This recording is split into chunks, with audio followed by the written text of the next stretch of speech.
I'm just stuck. Without identification, I can't do anything. Even if I wanted to get a job, I can't be employed.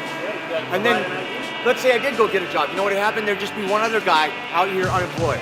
Because there's not enough jobs to go around. That's the simple fact of the matter. There are not enough jobs. So no matter what the case is, there's going to be people like us out here. And a lot of us, half of us are crazy as shit. The other half are just normal people that are stuck. Today on Michigan Crossroads, we take a look at the homeless of Detroit to give them a voice and see what we can learn from them. I'm Sabrina Gregory, and this is Michigan Crossroads.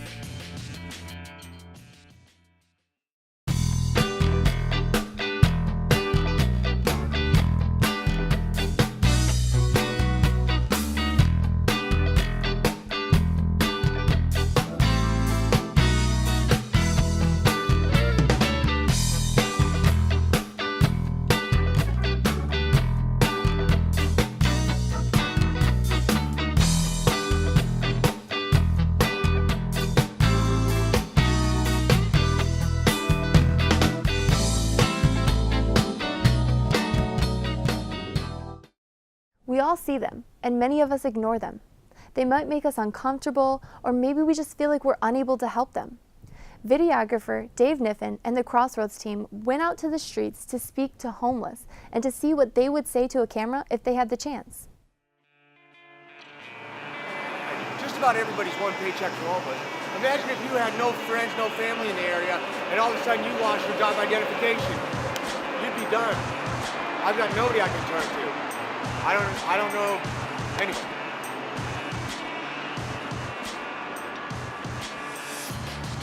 Fly a sign on the corner and get a couple bucks here and there. Whatever I can do to make it.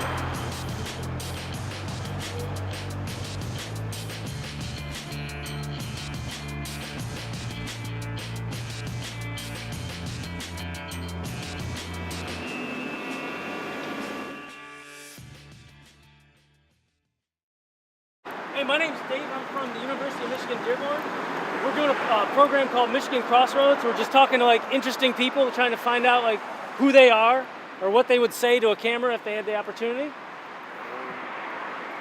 There really ain't much to say. I'm just out here. We need help. If there's any kind of shelter available that'll take you without an ID, that's what I need. Well, I could be happier. Anybody could be.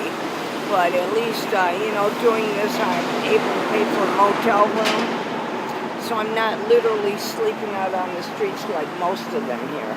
I've been here on and off for 10 years. The reason I'm here is I don't have identification. In order for me to get, what happened was I went to do a mortgage cleanup for an eviction, right?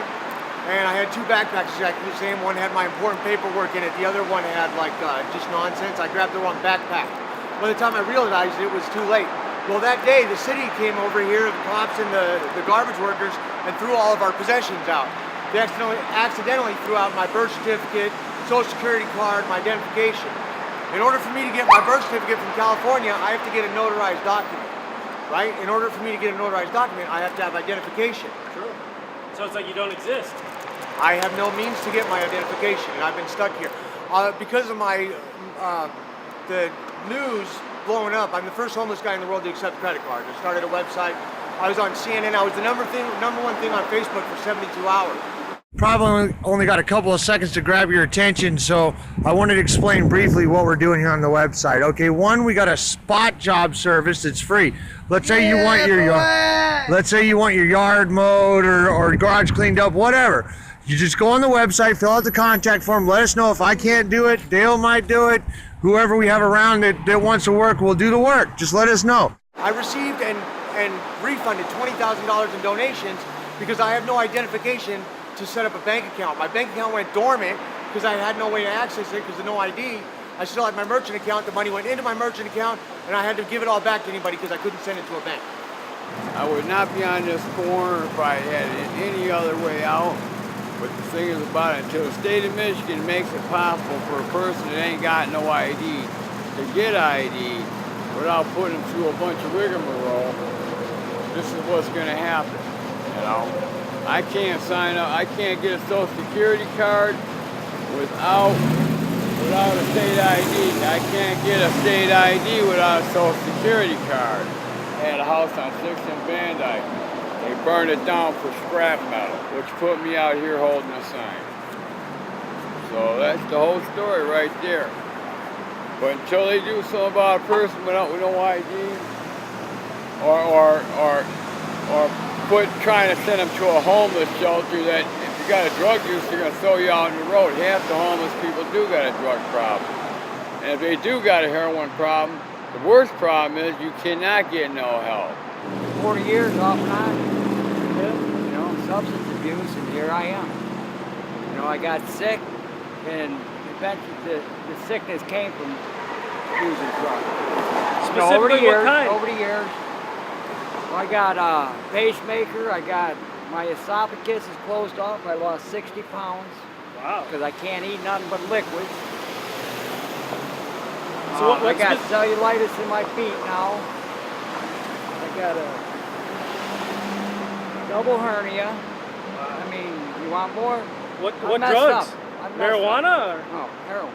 heroin? If you half the people are out here on this heroin, they don't choose to be that way. They can't get no help. And I didn't like myself when I used dope. I'm not me. And I can handle that better. It's hard. It's hard, man. I feel like a piece of shit most of the time. You know, I've had my own business. I've been up and down. I go through depression sometimes. I mean, not suicidal depression. You know what I mean? I'm not going that far. Just unhappy. Yeah. You know, after losing all that weight, I can't even look at myself in the mirror. They should make it so you get immediate help. Not, oh, sign this paper here, come see us over here a week from now. When a person's sick, he's sick and he needs help now. What are you gonna do? Go out, take 4 hours of your day, go look for help, and then you get turned down, and now you're so sick you can't even go hustle a dollar because you're puking and shitting on yourself. I'm doing what I gotta do. And doing this to keep me out of prison. I've done 16 years. Really? Off and on. Oh, combined. Yeah, five times, but you know, this keeps me from, So I mean, this ain't totally legal, but you get away with this, you know. So just a question. So this is actually better than prison. They both suck. They both suck. There ain't no question about it. I would like to have a house and a car and be a normal person, but a job, that's what I want, a job. A stable job, but who's gonna hire me? I don't have nowhere to live. Take a shower like once a month if I get lucky. It's not easy. I don't know what to say, but there's a lot of normal people out here like me and that guy Dale over there. We don't get no government assistance, no food stamps. We gotta be here. Like, if we're not here, we starve to death. There's a lot of fake people out on the streets though too. What do you mean? There's fake homeless people, man. You mean like they just go to their homes every night? Yeah, and they come back here and they work. I'm gonna work on developing an app, right, that will help to identify fake homeless people.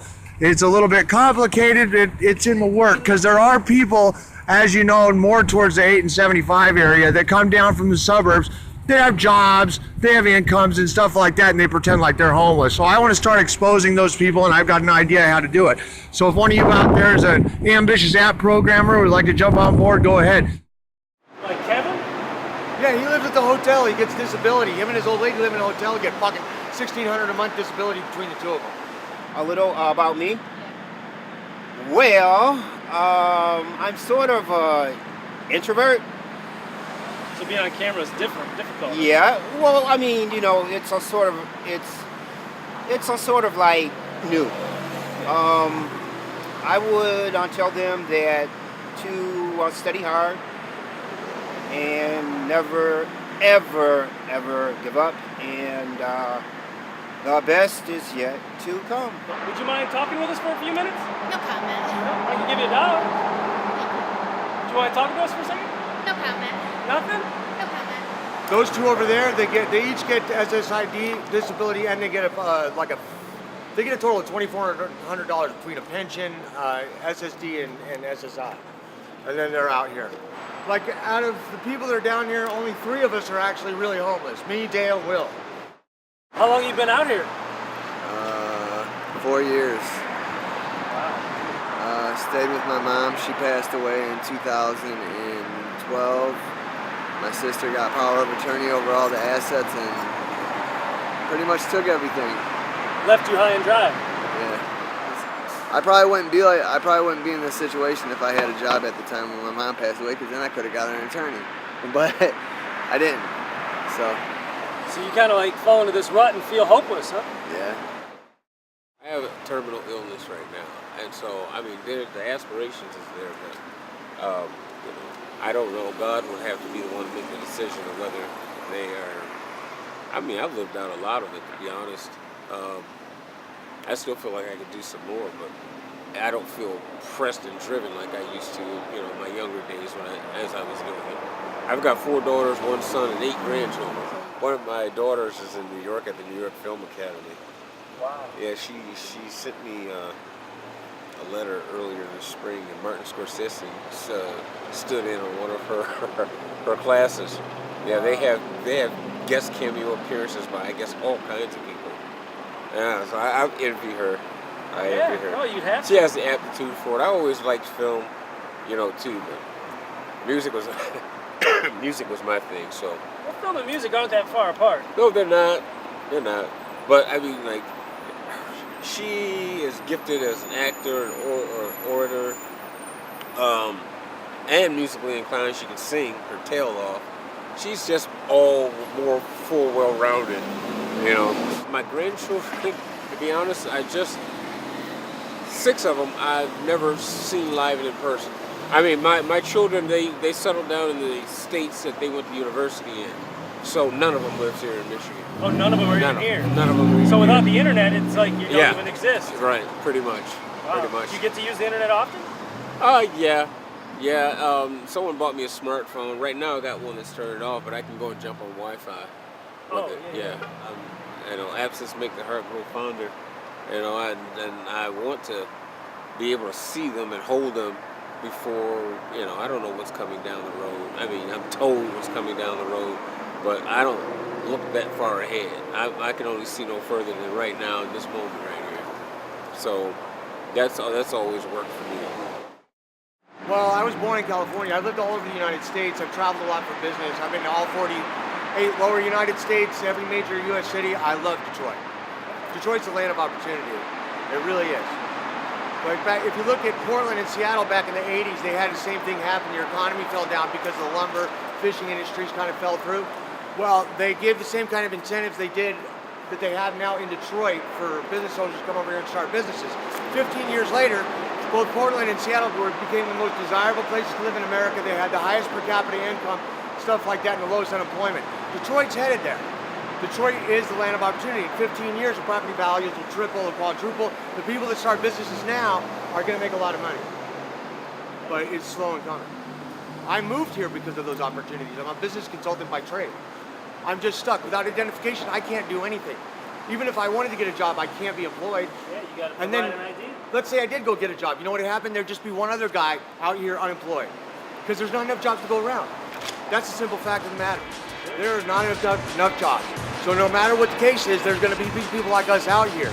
And a lot of us, half of us are crazy as shit. The other half are just normal people that are stuck.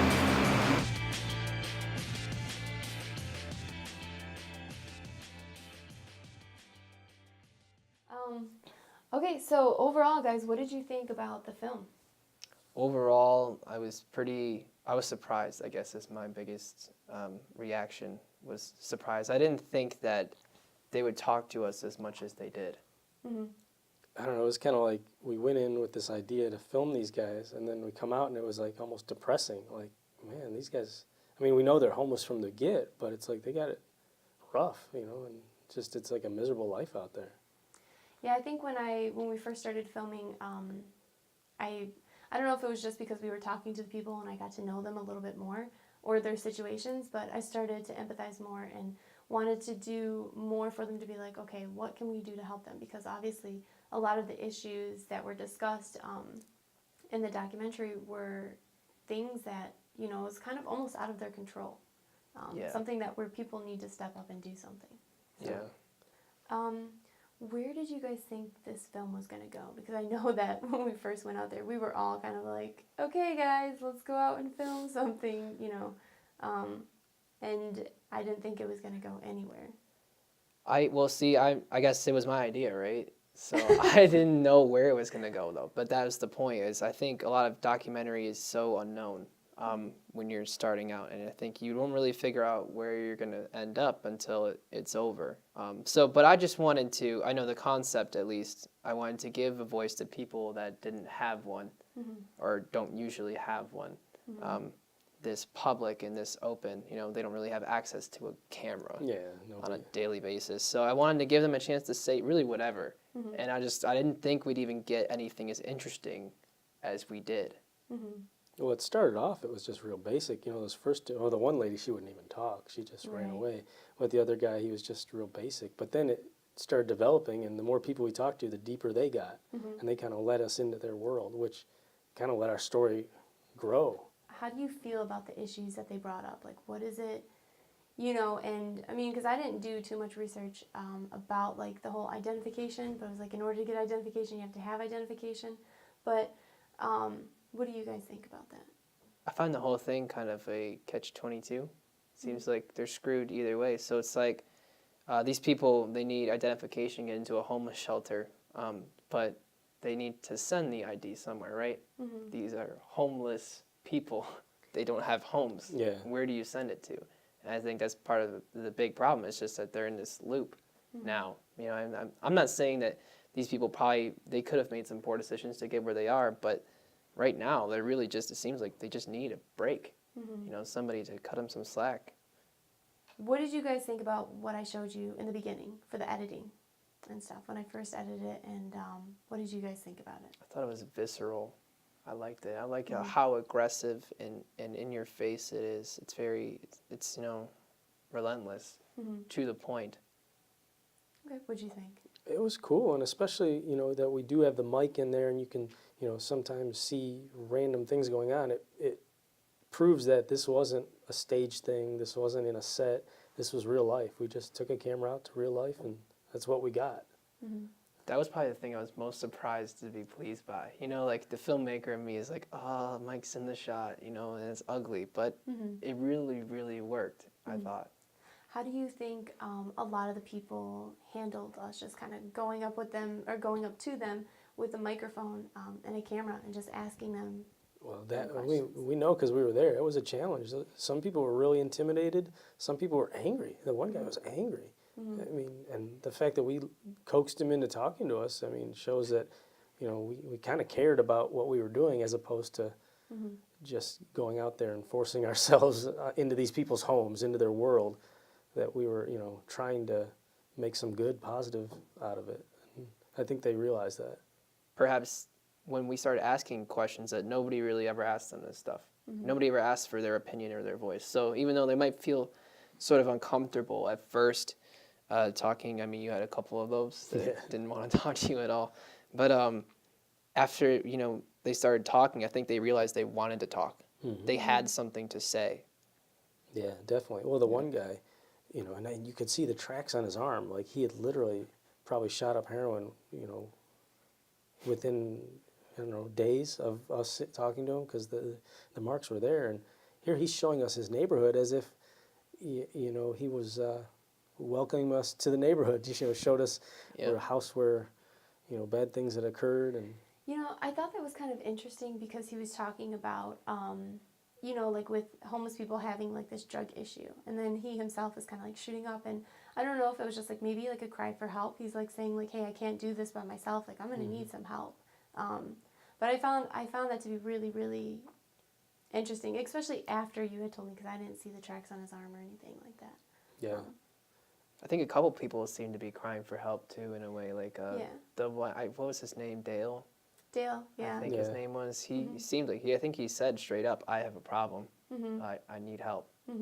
So. And he even, I found that I thought was interesting was he even acknowledged, he's like, well, I probably wouldn't have been in this mess you know, I Yeah. would have done something, but, you know, and he did say, look, well, I'm here now, and it sucks, but I'm trying to do something about it. And just having a really hard time because it was really sad, and what hit me was that he said he only takes a shower like once a month if he's Yeah. lucky.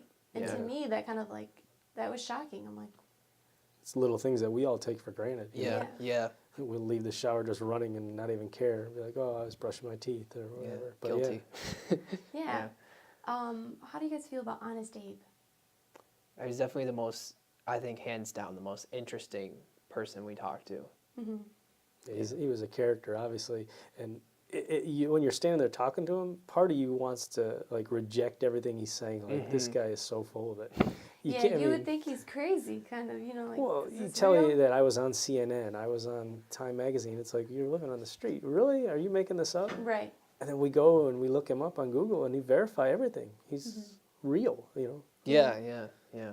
Okay, so what do you guys think about not putting their names within the documentary? I think it's a hard thing to put their names in there because one, we don't know if the names that they gave us, if they gave us a name, which a lot of them didn't, we don't know if they gave us a real name, right? So that's one big issue is that we could put our name up, that, you know, it's William, but who's William? And none of them said their last name, right? And I think a lot of them probably comes down to the fact that they're embarrassed about where they are in their situation. I can understand that. True. Well, and then, you know, another issue of that is, you know, you have Dale and William and all these people. We're not trying to focus on their story per se as much as a collective story of the issue with homelessness. So, I mean, I think it would be almost an injustice to the entire cause to individualize it. I agree with that because I feel like with this documentary as a whole, there's so many issues that are going on, and that's kind of why we, you know, separated it into segments. But also by then separating it into, you know, individual issues, it kind of makes it a little bit more like not as a unity, not as showing that this is, you know, a community problem. Because we didn't go in with an idea, do you think that kind of hindered, you know, some of the things that we could have done or like we could further do now? I think going into it without an idea was good. Because I think, like I said, you find out what your documentary is about while you're making it, I think most of the time.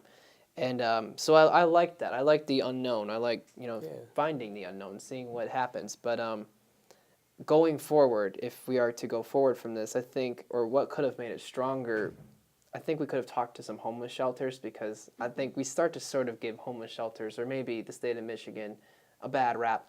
You know, we should probably hear the other side of the ID issue. Yeah.